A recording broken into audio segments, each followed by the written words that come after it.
नमस्कार।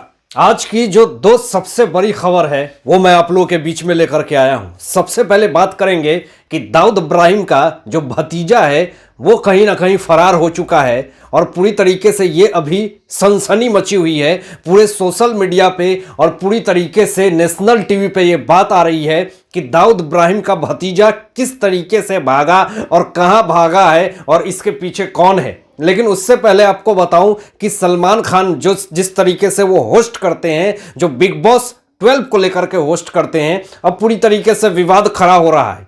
और विवाद क्यों खड़ा हो रहा है? क्योंकि वो अपने शो में किसी के ऊपर आपत्तिजनक टिप्पणियां करते हैं, गाली गलौज करते हैं और जिस तरीके से अपनी टीआरपी बढ़ाने के लिए उनके रोजी रोटी पे भी सवाल खड़ा कर देते हैं। अब इन्हीं सब बीच में पूरी तरीके से कंट्रोवर्सी छिड़ चुकी है कि बिग बॉस में जिस तरीके से गालियों का जिस तरीके से यूज होता है और जिस तरीके से सारा जो कार्यभार जो होता है वो सलमान खान के ऊपर होता है, और ऐसी स्थिति में वो जिस तरीके से एक होस्ट होने के नाते कंटेस्टेंट को गालियां देते हुए नजर आते हैं और सिर्फ इसलिए कि अपनी टीआरपी बढ़े। लेकिन फिर भी एक ताजा रिपोर्ट के अनुसार मैं बताऊं कि अभी बिग बॉस की पूरी तरीके से टीआरपी जो है वो पूरी तरीके से लो हो चुकी है। लेकिन इसी बीच में आपको बताऊं कि ऐसी ऐसी आपत्तिजनक जो टिप्पणियां इन्होंने करी है उस पे एक बार फिर से सोशल मीडिया पे बवाल खड़ा हो रहा है। आपको बताऊं कि उमर रियाज जो कि कंटेस्टेंट थे ही और वहां पे अच्छा खासा काम कर रहे थे, लेकिन ये पेशेवर से डॉक्टर हैं और इन्होंने पूरी तरीके से एरोगेंट होकर के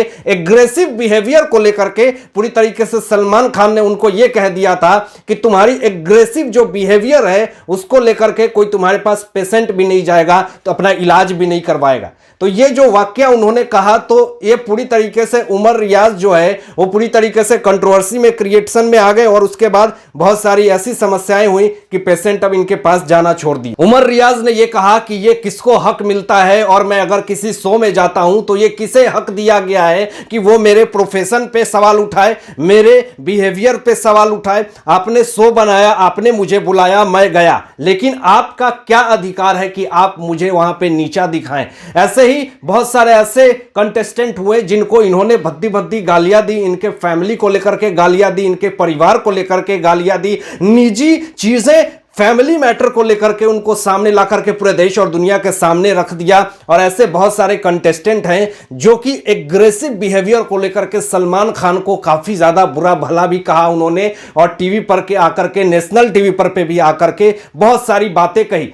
लेकिन फिर भी सलमान खान की आदत नहीं छूटी, इन्होंने ऐसे बहुत सारी टिप्पणियां कर रखी हैं, बहुत सारे अभद्र तरह की बिग बॉस में टिप्पणियां कर रखी हैं और इन्होंने ये कह दिया है कि ये बिग बॉस का फॉर्मेट ही है जो हम इस तरह का कंटेंट लाते हैं। लेकिन देखिए कि पूरे देश और विदेश से कुछ ही लोग अगर देखते हैं तो कहीं ना कहीं घर में क्या मैसेज जाता है और लोग क्या संदेश देते हैं, इस तरह के शो अगर हर घर में पहुंचेगा तो क्या वातावरण और क्या माहौल होगा। हालांकि बवाल तो खड़ा हो ही रहा है। ऐसी स्थिति में बिग बॉस 12 के जो होस्टिंग करने का कार्यभार लिए हैं, अगर इसी तरह से गाली गलौज करते रहें और इस तरीके से कंटेस्टेंट को यह कहना कि बाल पकड़ के तुझे उठा करके बाहर फेंक दूंगा, तेरे को ये कर दूंगा, वो कर दूंगा, इस तरह की दादागिरी, किसी को बुला करके शो में इस तरह की बेइज्जती और इस तरह का अपमान अगर कहीं झेलना पड़े तो ऐसी स्थिति में उस इंसान की भी जो हिम्मत है वो कहीं ना कहीं टूटती है। सलमान ने जो है वो होस्टिंग की सारी मर्यादाएं जो है वो लांघ करके रख दी है। उनको मर्यादा के अंदर रहना चाहिए था, लेकिन सिर्फ और सिर्फ टीआरपी के लिए उन्होंने सारी मर्यादाएं लांघ करके रख दी, जिससे कि कहीं ना कहीं आज उनकी इमेज जो है वो पूरी तरीके से खराब हो चुकी है। और इसी इमेज की वजह से आज उनकी फिल्में जो है वो कहीं ना कहीं पूरी तरीके से पिटती हुई दिख रही है।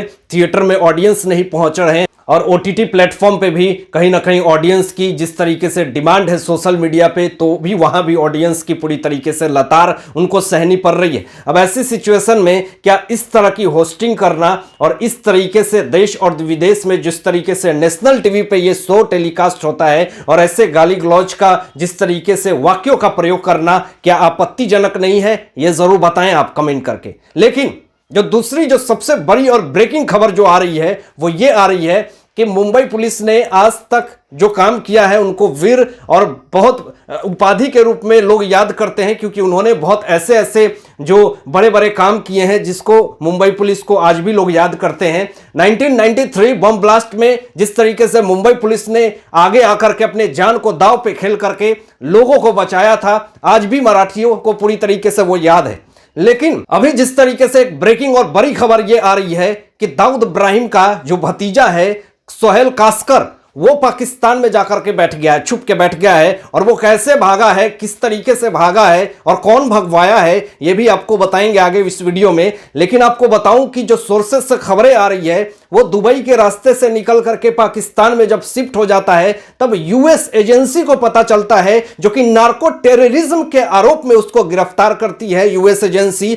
उन्होंने क्लियर कर दिया है कि वो पाकिस्तान में जाकर के सोहेल कास्कर जो है वो शिफ्ट हो चुका है। यह पूरी तरीके से मुंबई पुलिस ने अब सवाल खड़े कर दिए। जब पाकिस्तान में जाकर के सोहेल कास्कर जब शिफ्ट हो गया है और जब हम इतने दिनों से खोज रहे हैं, ढूंढ रहे हैं, मुंबई पुलिस ने ये यूएस एजेंसी को कहा आपने इतने दिनों से मुझे क्यों नहीं बताया, और अभी कंफर्मेशन दे रहे हैं कि वो पाकिस्तान में जाकर के शिफ्ट हो गया है, तो ये आपत्ति इन्होंने जताई है। लेकिन इनको शायद ये भी पता नहीं है कि सोहेल कास्कर कुछ दिन मुंबई में रहे हैं, लेकिन मुंबई पुलिस को थोड़ी भी खबर नहीं है, थोड़ा भी उनको अंदाजा नहीं है कि एक 1993 का बम ब्लास्ट का आतंकवाद दाऊद का भतीजा मुंबई में कुछ दिन से बैठा पड़ा है और वहां किस तरीके की साजिश कर रहा है और कहां कब वो कैसे निकला दुबई, और दुबई से वो पाकिस्तान शिफ्ट हो गया है। और अपनी गलती को छुपाने के लिए ये यूएस एजेंसी को पूरी तरीके से आरोपी बता रहे हैं।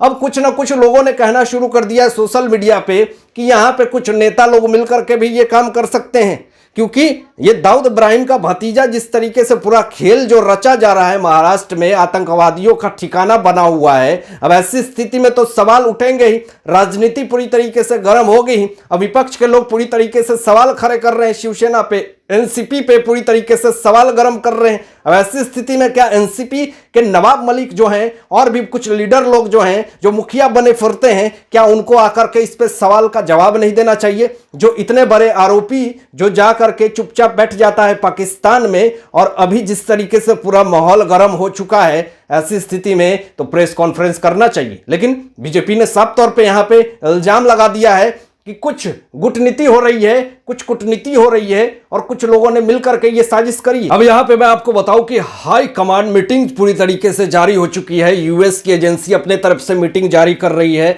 और यहां पे मुंबई पुलिस भी अपनी हाई मीटिंग जारी कर रखी है कि कैसे सोहेल कास्कर को गिरफ्तार किया जाए। लेकिन ऐसी स्थिति में क्या आपको लगता है कि दाऊद इब्राहिम चुपचाप बैठेंगे? वो भी पूरी तरीके से अब साजिश और प्लानिंग की पूरी तरीके से शुरुआत कर चुके हैं और कैसे अपने भतीजे को बचाना है, ये भी पूरी तरीके से उनकी प्लानिंग जो है वो सेट हो चुकी है। तो ऐसी स्थिति में क्या महाराष्ट्र मुंबई पुलिस सोहेल कास्कर को गिरफ्तार कर पाएगी? ये अपने आप में एक बहुत बड़ा सवाल जो है वो खड़ा हो चुका है। और क्या मुंबई पुलिस जिस तरीके से यूएस एजेंसी को आरोपी बता रही है कि इन्होंने मुझे नहीं बताया, तो क्या आप उतने दिन से क्या कर रहे थे? अब यह भी सवाल पूरी तरीके से खड़ा हो चुका है और यह भी पूरी तरीके से मुद्दा गर्म हो चुका है। लेकिन आप क्या सोचते हैं? इन सारे मुद्दों पे अपनी विचार जरूर व्यक्त कीजिएगा और ऐसे ही लेटेस्ट अपडेट पाने के लिए इस चैनल को सब्सक्राइब करके बेल आइकन प्रेस कर दीजिएगा और अपना ध्यान रखिएगा। सत्यमेव जयते।